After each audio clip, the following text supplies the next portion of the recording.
आज हम लोग साइंस क्लास 10 का एक नया चैप्टर पढ़ेंगे, विद्युत, इलेक्ट्रिसिटी। विद्युत क्या होता है? विद्युत एक शक्ति का या ऊर्जा का रूप है, जैसे कि यांत्रिक ऊर्जा है, उससे भी विद्युत प्राप्त किया जा सकता है। रासायनिक ऊर्जा, जिस प्रकार से सभी ऊर्जाएं उसी तरह से विद्युत ऊर्जा भी होती है, इलेक्ट्रिकल एनर्जी। तो विद्युत को समझने से पहले हम लोग समझेंगे वैद्युत आवेश। वैद्युत आवेश क्या होता है? ब्रह्मांड में जितनी भी वस्तुएं हैं वो एक दूसरे को अट्रैक्ट करती हैं ड्यू टू ग्रेविटेशन, गुरुत्वाकर्षण के कारण, या फिर उसमें एक समान का अगर आवेश होगा दोनों वस्तुओं में तो एक दूसरे को प्रतिकर्षित करेंगी। अगर अपोजिट चार्ज होगा, एक पे प्लस एक पे माइनस, तो एक दूसरे को अट्रैक्ट करेंगी। आवेश उत्पन्न कैसे होता है? आवेश संरक्षित रहता है हमेशा, ये उत्पन्न नहीं किया जा सकता है। किसी भी निकाय का आवेश हमेशा संरक्षित रहता है। जब भी किसी दो वस्तुओं को पास पास रखा जाता है तो एक दूसरे पे बल लगाती है, उसमें आकर्षण या प्रतिकर्षण बल लगता है। मान लो जैसे कि तुम अपने हाथों से यूँ ऐसा रगड़ते हो तो इसमें कुछ ऊर्जा उत्पन्न हो जाती है, थोड़ा गर्मी फील होने लगती है। क्यों, कैसे? क्योंकि इसमें इलेक्ट्रॉनों का आदान प्रदान हो जाता है, तो ये जो त्वचा है ये आवेशित हो जाती है। इसी तरह से कोई भी दो वस्तुओं को रगड़ने पर उसमें आवेश उत्पन्न हो जाता है। जैसे कि दो मार्कर है, इनको भी ऐसे रगड़ोगे तो ये आवेशित हो जाएंगे। कोई भी चीज़ें हैं, प्लास्टिक की छड़ है, उसको सर में बालों में रगड़ोगे तो आवेशित हो जाएगी। अब ये आवेशित हो कैसे जाते हैं, इसके बारे में हम लोग चर्चा करेंगे। तो जितनी भी वस्तुएं हैं या पदार्थ हैं वो सब अणु या परमाणु से बने होते हैं सभी। तो इस मार्कर में अगर देखा जाए तो ये अणुओं और परमाणु से बना है, तो इसमें परमाणु ऊपर होंगे। तो जब इसको रगड़ते हैं तो इसमें क्या परिवर्तन होता है जिससे कि ये आवेशित हो जाते हैं, इसको समझते हैं। किसी भी परमाणु की संरचना में सेंटर में केंद्रक होता है, न्यूक्लियस, जिसमें प्लस चार्ज होता है, प्रोटॉन्स होते हैं, और इसके चारों ओर कोष होते हैं, ऑर्बिटल्स होते हैं, जिनमें इलेक्ट्रॉन सर्कुलर मोशन करते हैं। इस तरह से इसमें इलेक्ट्रॉन भरे हुए होते हैं। अब किसी उदासीन परमाणु में, यदि परमाणु उदासीन है तो उसमें जितने अंतर प्रोटॉन होंगे न्यूक्लियस में उतने ही इलेक्ट्रॉन उसके चारों ओर सर्कुलर मोशन करेंगे, क्योंकि हर एक प्रोटॉन पे एक प्लस चार्ज होता है और हर एक इलेक्ट्रॉन पे एक माइनस। तो एक प्रोटॉन एक इलेक्ट्रॉन को होल्ड करके रखता है। मान लो ये तुम्हारा न्यूक्लियस है, सेंटर में ये न्यूक्लियस है, और इलेक्ट्रॉन इसके चारों ओर यूं ऐसे चक्कर मारते रहते हैं हमेशा। तो इस मार्कर का ये है प्रोटॉन, ऊपर का कोई सरफेस का इसका मान लो प्रोटॉन ये है, और दूसरा मार्कर ये और दूसरा मार्कर का परमाणु बनाते हैं। तो उसमें सेंटर में क्या होगा, पॉजिटिव चार्ज मतलब प्रोटॉन, और उसके चारों ओर इस तरह से इलेक्ट्रॉन्स होंगे। इलेक्ट्रॉन पे, हर इलेक्ट्रॉन पे माइनस चार्ज होगा। तो इन दोनों मार्कर को जब यूँ ऐसे रगड़ा जाता है तो इसके जो ऊपरी परमाणु है, सतह पे जो परमाणु या अणु उपस्थित है, वो आपस में क्रॉस होते हैं और रगड़ते हैं, जिससे क्या होता है, इनके इलेक्ट्रॉनों का आदान प्रदान हो जाता है। एक मार्कर से दूसरे मार्कर में इलेक्ट्रॉन चले जाते हैं, जिससे कि इन वस्तुओं में या इन मार्कर्स में आवेश उत्पन्न हो जाता है।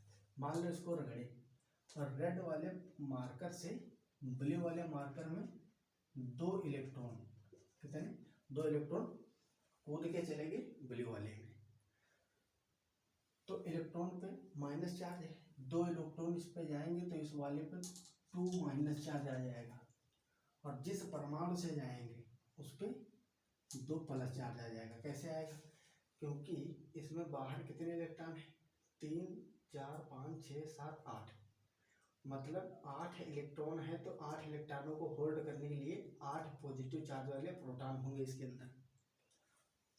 अब जब इन दोनों को रगड़ा गया तो 2 इलेक्ट्रॉन इसमें से चले गए, लेकिन प्रोटॉन तो 8 के 8 हैं और इलेक्ट्रॉन कितने बचे? 2 इलेक्ट्रॉन मान लो ये चले गए उसमें, तो इलेक्ट्रॉन बचे 6। तो वैसे एक प्रोटॉन एक इलेक्ट्रॉन को होल्ड करके रखा था। अब 6 प्रोटॉन 6 इलेक्ट्रॉनों को पकड़े हुए हैं, लेकिन 2 प्रोटॉन एक्स्ट्रा है, तो उनका 2 प्लस चार्ज इस पर दिखेगा, मेंशन होगा।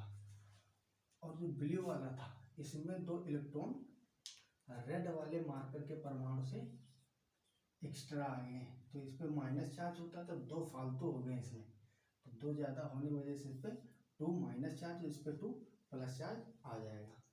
इसी तरह से जितनी भी वस्तुएं हैं या जितने भी पदार्थ हैं वो सब अणु और परमाणु से मिलकर बने होते हैं। जब पास पास उनको रखते हो तो यही उनके बाह्य शेल वाले इलेक्ट्रॉन और प्रोटॉनों के आकर्षण प्रतिकर्षण से बल लगने लगता है।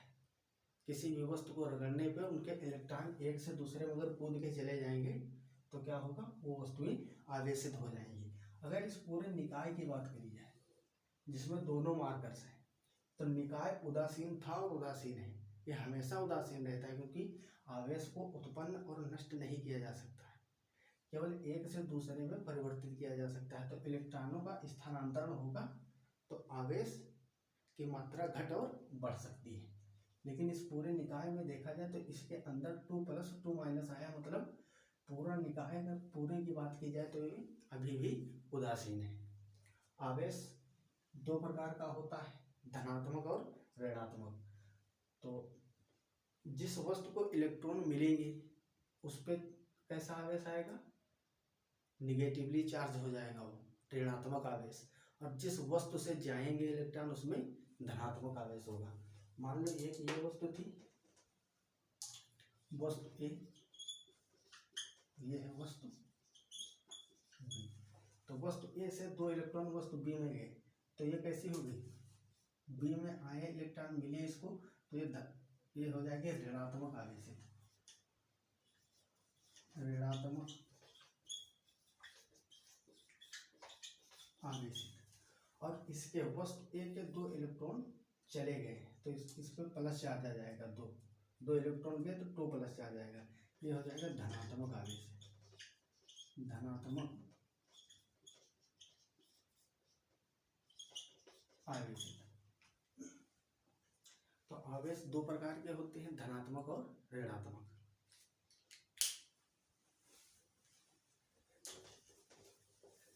ये तो समझ में आ ही गया हो कि आवेश कैसे उत्पन्न होते बनते हैं, वस्तुएं कैसे आवेशित हो जाती हैं। वैद्युत आवेश 2 प्रकार का होता है। नंबर 1 धनात्मक आवेश, नंबर 2 ऋणात्मक आवेश। धनात्मक आवेश क्या होता है?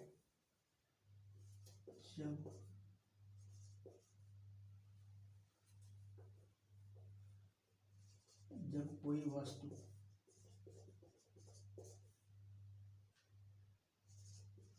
इलेक्ट्रॉन का त्याग करती है तो उस पे धनात्मक आवेश आ जाता है। मान लो ये कोई वस्तु थी जो कि उदासीन थी, एक ऐसी वस्तु है उदासीन, और ये दूसरी वस्तु।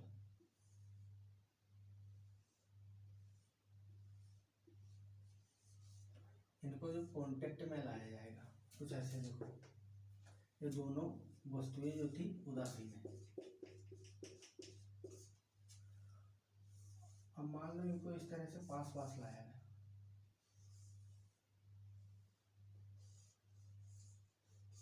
और इनको आपस में रगड़ा गया है। इसके हेड को जो सिर है इसको आपस में रगड़ा गया तो कुछ इलेक्ट्रॉन, इसको मान लो ए और ये वस्तु बी, ए वाले से बी वाले में स्थानांतरित हो गए। तो मान लो 5 इलेक्ट्रॉन स्थानांतरित हुए, कितने? 5 इलेक्ट्रॉन। तो बी वाले में 5 इलेक्ट्रॉन गए हैं, मतलब इस पर 5 माइनस चार्ज होंगे, 5 माइनस चार्ज। और ए वाले से 5 इलेक्ट्रॉन चले गए हैं, तो इस पर कितना होगा? 5 प्लस चार्ज होंगे, 1 2 3 4 5। यहाँ पे अच्छे से समझा रहे हैं, समझ लीजिए आप लोग। और इसका पीडीएफ एकदम सुंदर सुंदर हम खुद अपने हाथों से लिख के डिस्क्रिप्शन बॉक्स में लिंक दे दिए हैं, उसमें पीडीएफ आपको मिल जाएगा, ठीक है। तो यहाँ पे समझने की कोशिश करेंगे। 5 इलेक्ट्रॉन वस्तु ए से वस्तु बी में गए, तो जिस वस्तु इलेक्ट्रॉन मिल रहे हैं उस पर निगेटिव चार्ज आएगा, और जिस वस्तु से इलेक्ट्रॉन जा रहे हैं, जिसमें कमी हो रही है इलेक्ट्रॉनों की, उस पर पॉजिटिव आवेश आएगा, धनात्मक आवेश। किसी भी वस्तु को रगड़ने पे जब आवेश आता है तो दोनों पे विपरीत प्रकार का आवेश होता है, लेकिन मात्रा में बराबर होता है। जितना एक वस्तु में धनात्मक आवेश उत्पन्न होगा, उतना ही दूसरे वाली में ऋणात्मक आवेश उत्पन्न होगा। तो धनात्मक आवेश जब कोई वस्तु इलेक्ट्रॉन का त्याग करती है, उस वस्तु में इलेक्ट्रॉनों की कमी होती है, तब उस पर धनात्मक आवेश आता है। और ऋणात्मक आवेश जब कोई वस्तु इलेक्ट्रॉनों को ग्रहण करती है, तब उस पर ऋणात्मक आवेश आता है।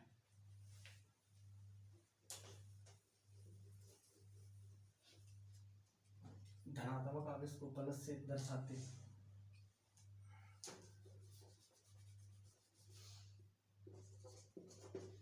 धनात्मक आवेश को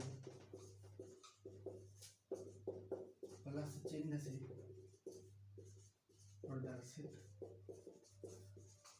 करते हैं। नंबर 2 है ऋणात्मक आवेश। ऋणात्मक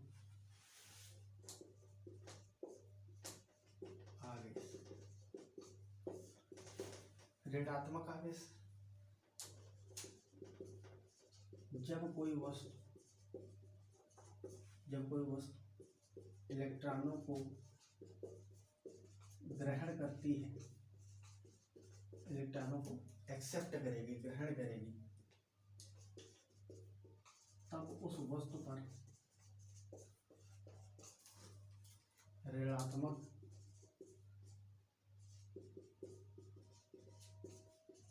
आवेश आ जाता है।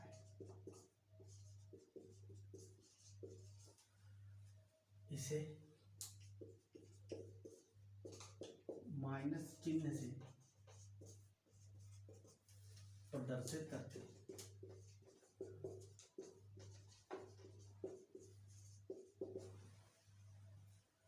तो आवेश क्या होता है, आवेश कैसे आता है किन्हीं वस्तुओं पे, और कितने प्रकार का होता है, ये हम लोग समझ चुके हैं। अब आगे देखेंगे आवेश के गुण।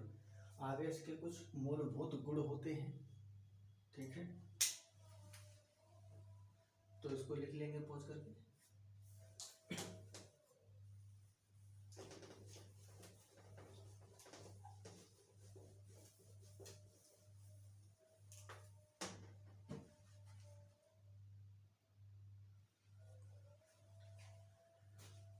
विद्युत आवेश के क्या क्या गुण होते हैं, इसके बारे में डिस्कस करेंगे।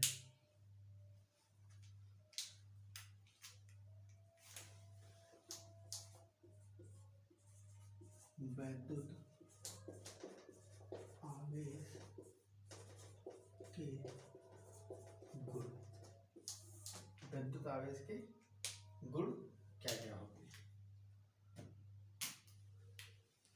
नंबर 1 है, किसी भी उदासीन वस्तु का आवेश 0 होता है। किसी भी उदासीन वस्तु का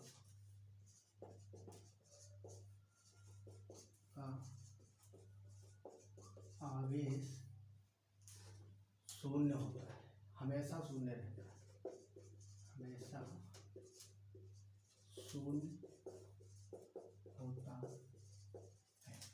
मान लो मेरा शर्ट है या ये मार्कर है, तो ये जब अकेला उदासीन अवस्था में है तो इस पर किसी भी प्रकार का आवेश नहीं होगा। और दूसरे मार्कर से इसको रगड़ा जाए तो इसमें दो पॉसिबिलिटी, या तो इस वाले मार्कर से इलेक्ट्रॉन इसमें ट्रांसफ़र हो जाए तो इससे चले जाएंगे इलेक्ट्रॉन, ये धनात्मक आवेशित हो जाएगा। अगर इसको इलेक्ट्रॉन इस वाले मार्कर से मिल जाए तो ये ऋणात्मक आवेशित हो जाएगा। लेकिन जब तक दो वस्तुओं को पास पास नहीं लाया जाएगा और रगड़ा नहीं जाएगा तब तक उसमें आवेश उत्पन्न नहीं होगा। इसका मतलब ये है तब तक वो उदासीन रहेगी, और उदासीन वस्तु पर किसी भी प्रकार का आवेश नहीं होता है, उस पर आवेश हमेशा शून्य रहता है। नंबर 2,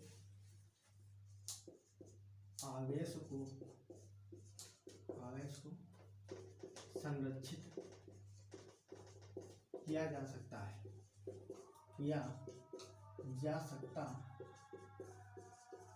आवेश को संरक्षित किया जा सकता है। इसे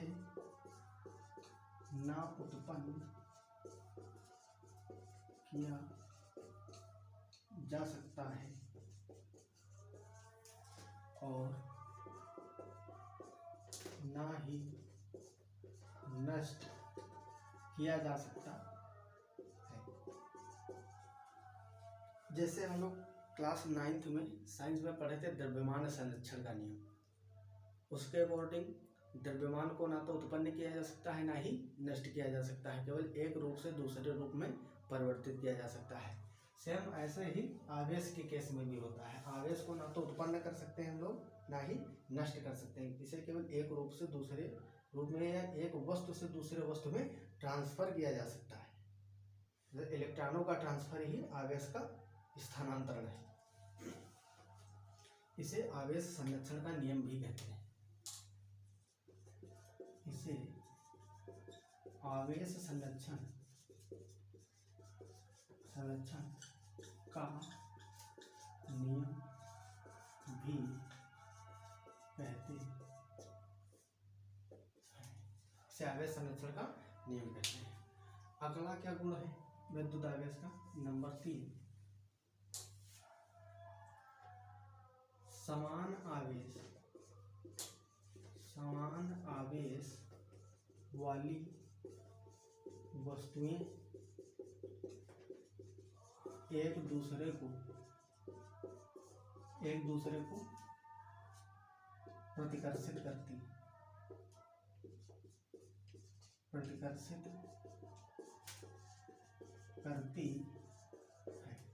मान लो दो वस्तुएं हैं, दोनों पर कैसा चार्ज है? प्लस प्लस चार्ज, तो ये एक दूसरे को प्रतिकर्षित करेंगी, दूर दूर हटाने की कोशिश करेगी।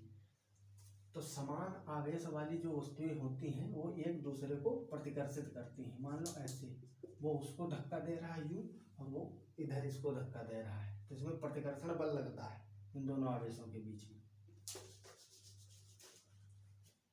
तथा विपरीत आवेश वाली वस्तुएं एक दूसरे को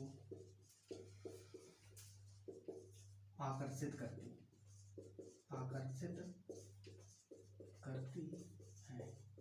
अगर एक वस्तु पे प्लस चार्ज है और दूसरे पे माइनस है तो इनके बीच में जो बल लगेगा वो कैसा होगा? आकर्षण प्रवृत्ति का होगा, और एक दूसरे को खींचेंगे अपनी ओर, इस तरह से खींचेंगे और धीरे धीरे आके एक ही में मिल जाएंगे, जिससे कि वो वस्तु न्यूट्रल हो जाएगी। कैसी हो जाएगी? उदासीन। एक प्लस एक माइनस दोनों एक दूसरे को आकर्षित किए और न्यूट्रल हो गए। ठीक है, कोई भी वस्तु ब्रह्मांड में उदासीन रहना चाहती है, कोई भी चार्ज रहना नहीं चाहती। जो वस्तु भी चार्ज होगी वो इधर उधर घूमती रहेगी जब तक वो उदासीन नहीं हो जाएगी। ठीक है, समान आवेश वाली वस्तुएं जो हैं एक दूसरे को प्रतिकर्षित करती है तथा विपरीत आवेश वाली वस्तुएं एक दूसरे को आकर्षित करती है। नंबर 4, जब किन्हीं दो वस्तुओं को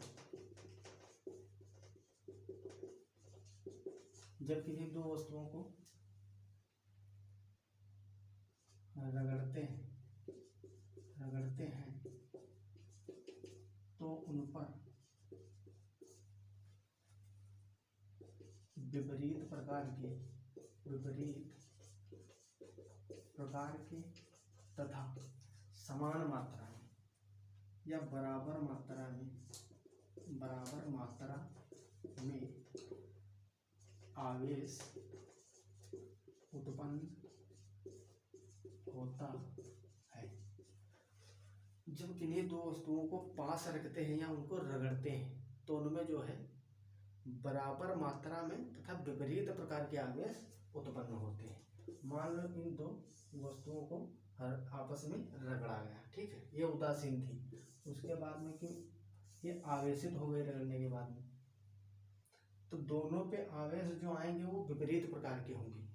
अगर एक पे प्लस आएगा, मान लो ये इस पे धनात्मक आवेश आ गया, तो दूसरी वाली वस्तु पे माइनस चार्ज आएगा, लेकिन इनकी मात्रा समान होगी।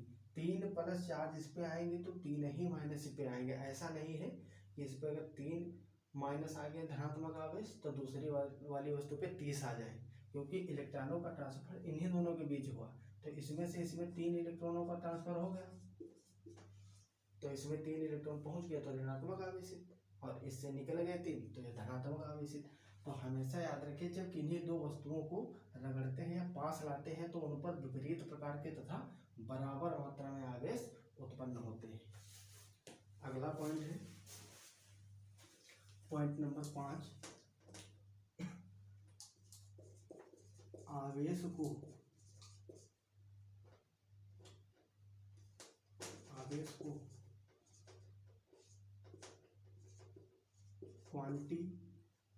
क्वांटीकृत किया जा सकता है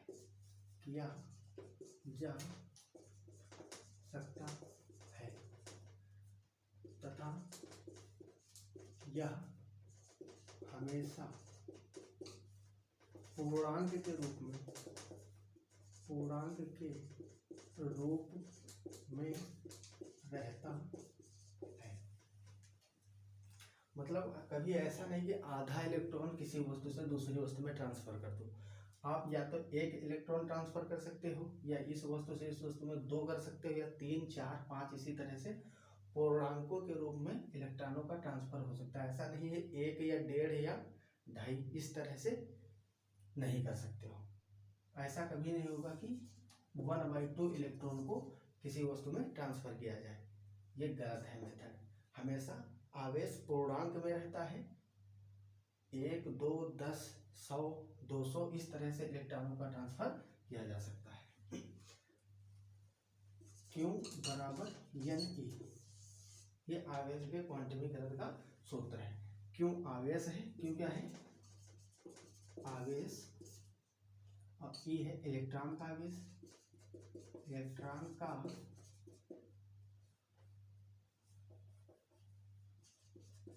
आवेश, और N है इलेक्ट्रॉनों की संख्या,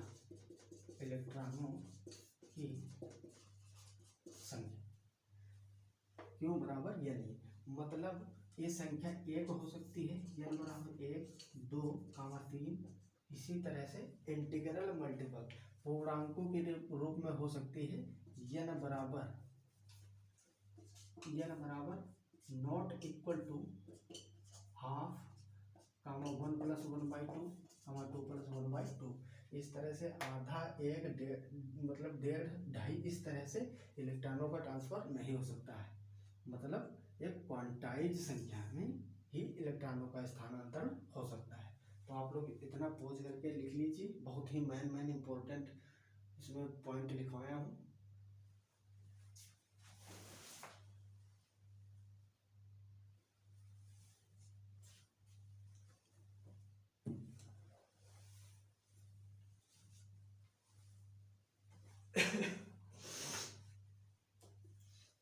तो ये कुछ गुण होते हैं विद्युत आवेश के।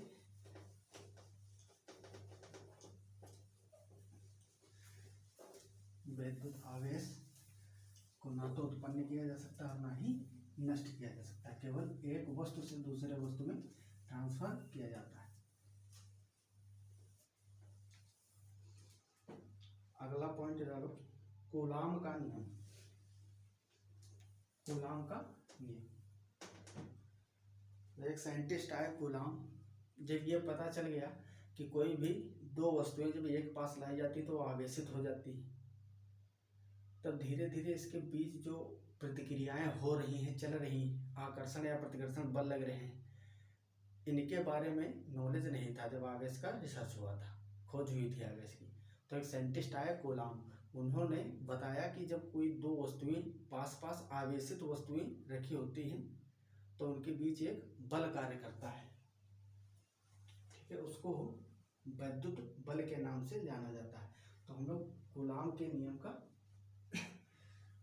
डिटेल वर्णन करेंगे। कूलाम का नियम, कूलाम ने क्या बताया, मान लो कोई दो वस्तुएं हैं, कोई दो स्थिर आवेश मान लो ये है प्लस क्यू और दूसरा है माइनस क्यू, इन दोनों के बीच की दूरी है आर। तो इन आवेशों के मध्य आर दूरी है, जिनके मध्य इन दोनों में एक बल कार्य कर रहा होगा, क्योंकि ये विपरीत प्रवृत्ति के हैं आवेश, एक प्लस है एक माइनस है, तो इसमें आकर्षण बल होगा। अगर दोनों प्लस प्लस आवेशित होते तो इनमें प्रतिकर्षण बल लगता है, क्योंकि एक प्रकार के जो आवेश होते हैं वो एक दूसरे को प्रतिकर्षित करते हैं और विपरीत प्रकार वाले आवेश एक दूसरे को आकर्षित करते हैं। तो कूलाम ने बताया है जो दो स्थिर आवेश हैं उनपे अगर समान प्रकार के आवेश रखे हैं तो आकर्षण बल लगेगा, और विपरीत प्रकार के हैं तो उनमें आकर्षण, और समान वाले पे प्रतिकर्षण लगेगा। तो परिभाषा लिखते हैं कूलाम के नियम की,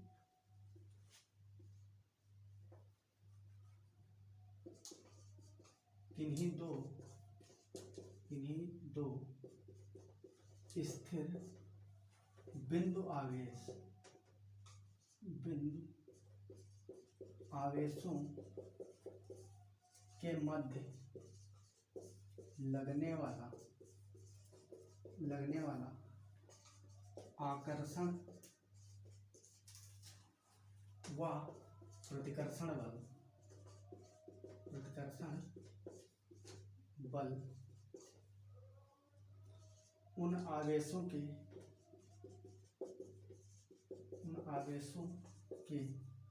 गुणनफल के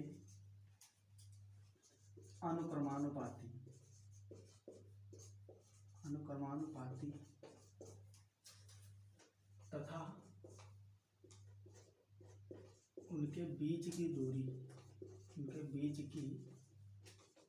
दूरी आर, ये जो दो आवेशों के बीच की दूरी आर है इसके व्युत्क्रमानुपाती होती है, वर्ग के व्युत्क्रमानुपाती होती है। इस दूरी के, दोनों आवेशों के बीच की दूरी आर के स्क्वायर के व्युत्क्रमानुपाती होती है, वर्ग के व्युत्क्रमानुपाती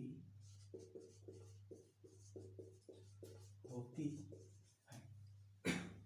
तो न बल का परिमाण निकाला, बल F बराबर किन्हीं दो स्थित बिंदु आवेशों, ये स्थित बिंदु आवेश हैं, उनके मध्य लगने वाले आकर्षण व प्रतिकर्षण बल उन आवेशों के गुणनफलन के अनुक्रमानुपाती होते हैं। मतलब जो ये आवेश हैं प्लस क्यू और माइनस क्यू, तो प्लस क्यू गुणे माइनस क्यू इन दोनों आवेशों के गुणनफल के अनुक्रमानुपाती होती है, मतलब डायरेक्टली प्रोपोर्शनल होती है, और उनके मध्य की जो दूरी आर है उसके व्युत्क्रमानुपाती, उसके वर्ग के व्युत्क्रमानुपाती होती है। या फिर इक्वल टू प्लस क्यू गुणे माइनस क्यू बटे आर स्क्वायर, या इसको ऐसे भी लिख सकते हो, F proportional to Q1 Q2 बटे आर स्क्वायर। इन आवेशों की जगह पर जब तुम Q1 और Q2 लोगे, मान लो ऐसे ये Q1 बिंदु आवेश था और R दूरी पर एक दूसरा Q2 बिंदु आवेश था, तो इन दोनों आवेशों के मध्य जो आकर्षण या प्रतिकर्षण बल लग रहा है तो किसके बराबर होगा, F proportional to Q1 into Q2 बटे आर स्क्वायर। मतलब दोनों आवेशों के गुणनफल के अनुक्रमानुपाती तथा उनके मध्य की दूरी जो आर है उसके वर्ग के व्युत्क्रमानुपाती होता है।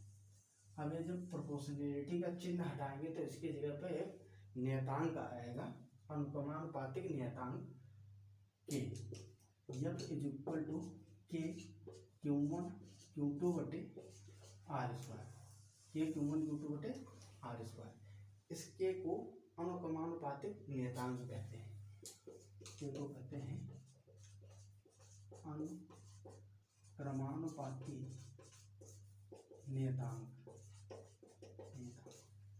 इस के का मान कितना होता है, के बराबर होता है 1/4 पाई एप्सिलॉन नॉट,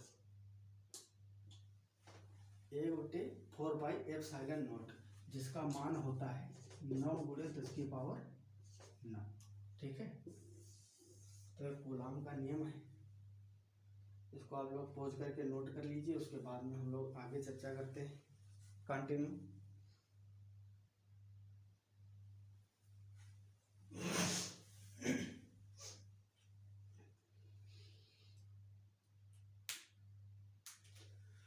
इसके बाद में वैद्युत विभवांतर है, वैद्युत विभव वोल्ट के बारे में पढ़ेंगे।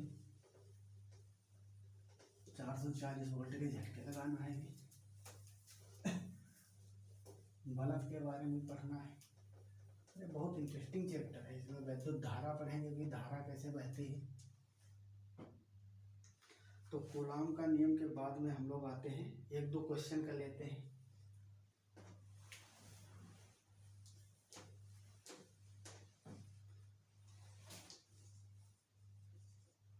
क्वेश्चन है, 1 कूलाम आवेश में कितने इलेक्ट्रॉन होते हैं, कितने इलेक्ट्रॉन होते हैं। 1 कूलाम आवेश दिया गया है आपको, 1 कूलाम मतलब मान सकते हो 1 एम्पियर, 1 एम्पियर धारा कह सकते हो, इसी को 1 कूलाम आवेश कह सकते हो। किसी भी तार में 1 कूलाम का आवेश प्रवाहित किया जाता है।